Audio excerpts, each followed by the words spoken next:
Hey folks, do you get tired of your bottleneck jumping around from department to department, right? One day, all the cars are stacked up in front of your blueprint department. And then the next thing you know, you can't seem to get enough cars painted. Stick around.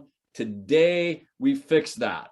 Welcome to Elite Body Shop Solutions Management Tip of the Week. I'm Dave Luehr, your host.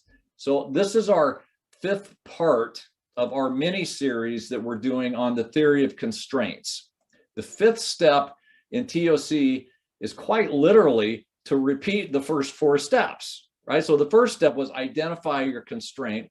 The next one was to exploit the constraint. In other words, to make sure that we're doing everything possible to use that constraint efficiently. The third one was subordinate to the constraint. We're getting the team so it's subservient to it, right? Number four was to elevate the constraint, to physically make the bottleneck bigger. Now, what you're going to notice is what often happens when you perform these four steps, your bottleneck moves to another department. So for example, let's say your biggest bottleneck seems to be your paint booth, right? So you go out and you buy another paint booth, and now it's no longer your bottleneck anymore because now you're painting so many cars that now your assembly department can't keep up. It's now your bottleneck. So what step 5 suggests is that you now take your assembly department through steps 1 through 4. Does that make sense? However, right, and this is a big but, when I attended training at the Golrat Institute in Connecticut, the professor taught us that the best TOC practitioners, they figure out where they want the primary constraint to be, and then they keep it there, right? So they always know and they can manage it better that way. So remember, you always will have a constraint, even if it becomes the marketplace itself, right? You run out of work. So in collision repair, many of us TOC practitioners have found it the easiest place to make your primary constraint is the paint booth, because it's easy to standardize the length of booth cycles. It's a known factor, right? So some shops who have applied what I'm teaching have been able to reduce booth cycles to like under an hour, right? With many of these guys producing one repair order every 45 minutes.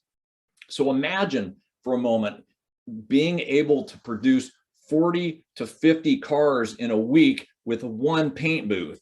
Well, their shop's doing it, and I'm telling you, they're making a hell of a lot of money too, right? So I was digging back through some old photos, and this was a shop I worked at, and look at all the cars stacked up in this paint shop. This was a shop I worked at like 12 years ago, and this was the norm back then, to have so many cars in the paint department. And some of these cars would be in there for a day or two. In a TOC shop, however, you would never see this. You're only going to see a couple cars in there at most, because most of them are going back into reassembly the same day that they're painted. So guys, I want to challenge you to apply what I taught you today, but also send us a picture of your shop, right? If you want me to share your shop in my background, just email it over to us. Could be inside of the shop, the outside of the shop, you and your team hanging out, whatever you want. Send it over to info@elitebodyshopsolutions.com, and we'll feature you on one of our programs.